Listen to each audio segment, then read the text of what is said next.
जब आपने ज़्यादा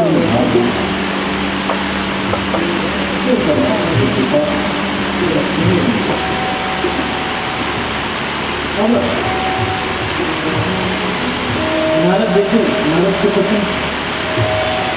नारद कैसे मोहित है। नारायण के पास जैसे ही कहा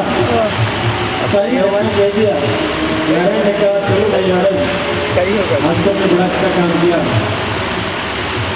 जो काम थोड़ा भूल गया आगे जाए। अभी जन्म प्राप्ति है पर दूर अच्छा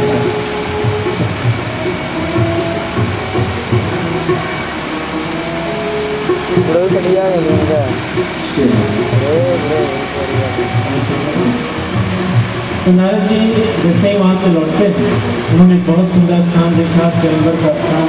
स्वयंवर में ऋषि मुनि